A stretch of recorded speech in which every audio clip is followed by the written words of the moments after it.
કારેલું. હા આ કોબી. આ પમ્પકિન.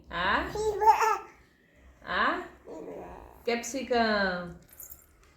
આ રીંગણ. આ મૂળા. આ બ્રોકલી. આ ગાજર. આ ડુંગળી. આ ટામેટું. આ ગવાર પણ આ બટાકુ અને આ ગવાર.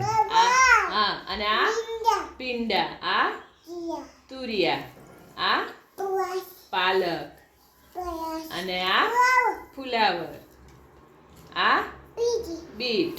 આ ડુંગળી. આ સરગવો. આ મેથી. આ દૂધી. આ વેરી